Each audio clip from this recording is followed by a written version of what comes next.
Assalamualaikum warahmatullahi wabarakatuh. Kenalkan, nama saya Erwin Yulianto. Saya mahasiswa Universitas Nasional jurusan Teknik Informatika. Baik, hari ini saya ingin mempresentasikan uh, tugas mata kuliah dari kecerdasan buatan dan logika fusi kelas K02. Baik, untuk soal yang pertama, pada suatu hari ada seorang petani yang mempunyai seekor ayam, kambing, dan serigala. Pada saat itu, ia baru saja panen sayuran. Karena membutuhkan uang, petani tersebut hendak menjual ayam, kambing, serigala, dan sayurannya ke pasar Johar. Untuk sampai di pasar Johar, ia harus menyeberangi sebuah sungai. Masalahnya adalah di sungai itu hanya tersedia satu perahu yang bisa memuat petani dan dua penumpang lainnya, ayam, kambing, serigala, atau sayuran. Jika ditinggalkan oleh petani tersebut, maka sayuran akan dimakan oleh kambing, ayam akan dimakan serigala, dan kambing akan dimakan oleh serigala. Untuk perinciannya, ayam saya beri nama A. Keterangannya ayam omnivora. Untuk kambing saya beri nama K. Keterangannya herbivora, dan serigala saya namai dengan S. Keterangannya karnivora. Petani saya namai dengan P. Ia pemilik. Sayuran saya namain SY, dia produsen. Pasar Johar, tempat yang ingin dituju. Perahu, daya angkutnya hanya 3 penumpang berarti. Karena petani dan sisa lainnya 2 penumpang. Antara ayam, kambing, serigala, atau sayuran. Baik, untuk penyelesaiannya bisa kita lihat untuk di tabel ya. Daerah asal yang ingin dituju. PSY, petani, sayuran, kambing, serigala, dan ayam. Daerah asalnya, tujuannya ke pasar untuk menyeberangi sungai.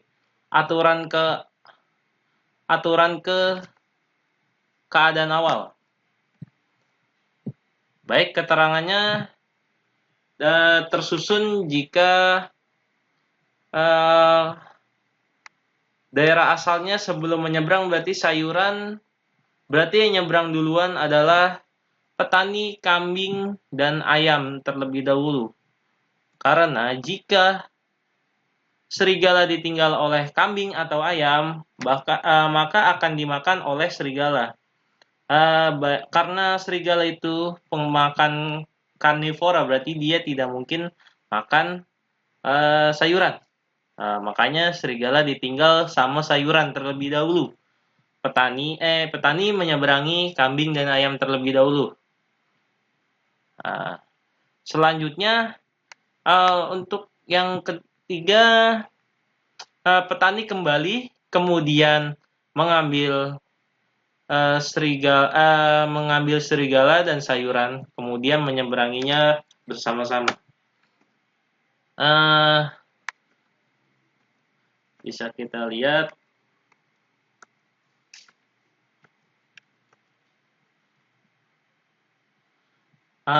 keadaan awalnya seperti kita lihat, semuanya masih di daerah asal dan daerah tujuannya masih kosong karena belum menyeberangi. Tujuannya ke menyeberangi sungai. Baik, aturannya adalah kambing, ayam, dan petani menyeberang. Yang kedua, serigala, sayuran, dan petani menyeberang. Yang ketiga, maka petani kembali. Metode BFS. Baik, sebelumnya kita tahu BFS adalah algoritma yang melakukan pencarian secara melebar yang mengunjungi simpul secara pre-order, yaitu mengunjungi suatu simpul kemudian mengunjungi semua simpul yang bertetangga dengan simpul tersebut terlebih dahulu. Selanjutnya simpul yang belum dikunjungi dan bertetangga yang tadi dikunjungi, demikian seterusnya. Jika graf berbentuk pohon berakar, maka semua simpul pada laras dikunjungi lebih dahulu sebelum simpul pada aras. Algoritma ini memerlukan sebuah antrian untuk menyimpan simpul yang telah dikunjungi. Simpul-simpul ini diperlukan sebagai acuan untuk mengunjungi simpul-simpul yang bertetangga dengannya. Tiap simpul yang telah dikunjungi masuk ke dalam antrian hanya satu kali. Algoritma ini juga membutuhkan tabel boolean untuk menyimpang simpul yang telah dikunjungi sehingga tidak ada simpul yang dikunjungi lebih dari satu kali. Baik, setelah itu kita lihat metode DFS. Pengertian DFS adalah satu algoritma penelusuran struktur graf pohon berdasarkan kedalaman. Simpul ini ditelusuri oleh dari root kemudian ke salah satu simpul anaknya. Misalnya prioritas penelusuran berdasarkan anak pertama simpul sebelah kiri, maka penelusuran dilakukan terus melalui simpul yang pertama, yaitu sebelah kiri. Baik, selanjutnya soal yang kedua. Pertanyaannya disuruh membuat soal untuk metode heuristik.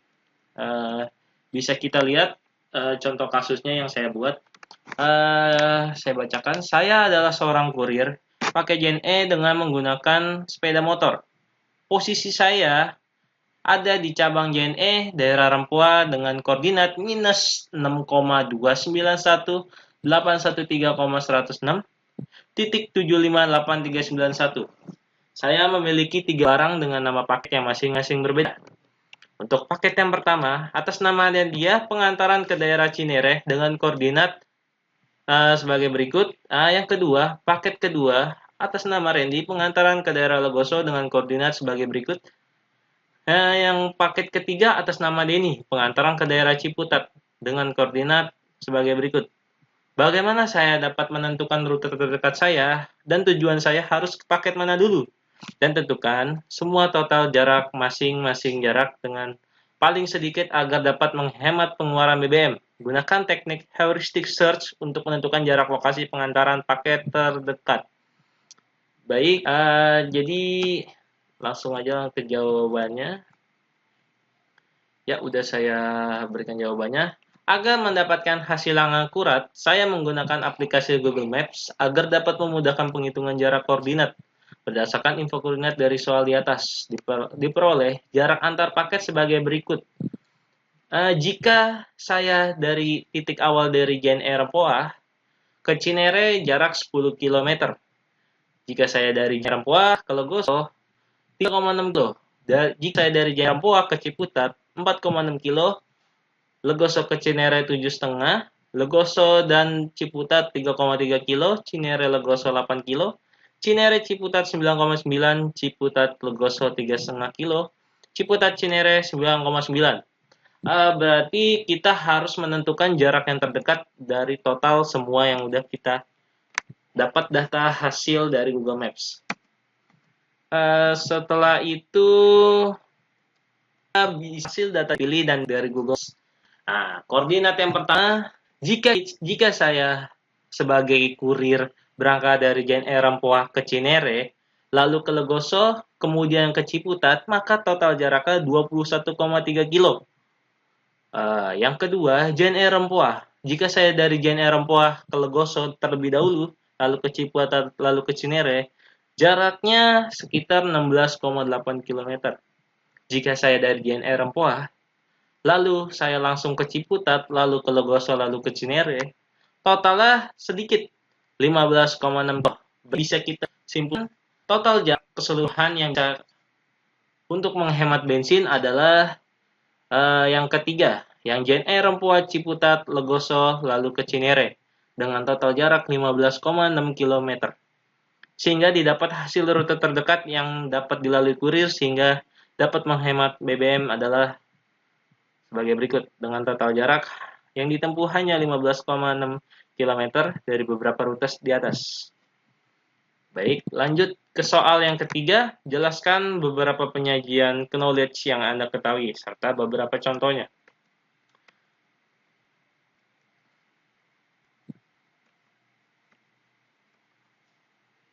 Yang pertama, jaringan semantik. Gambaran pengetahuan grafik yang menunjukkan hubungan antar berbagai objek. Yang pertama, jaringan semantik terdiri dari lingkaran yang menunjukkan objek dan informasi tentang objek tersebut. Yang kedua, hubungan antar objek digambarkan dengan arcs panah. Bisa kita lihat contoh penerapannya di gambar yang di bawah ini. Baik, selanjutnya kita ke genetik algoritma atau bisa disingkat dengan GA.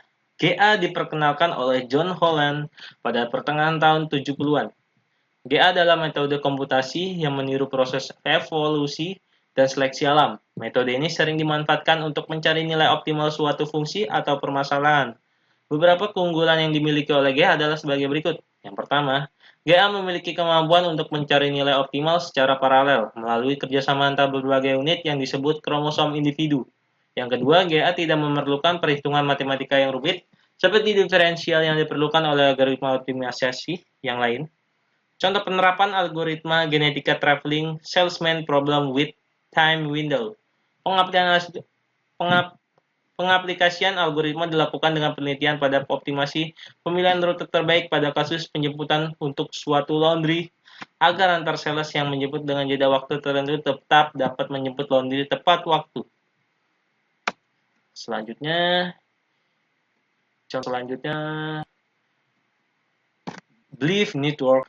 Belief Network adalah penalaran kausal di mana BN telah banyak digunakan dalam berbagai aplikasi.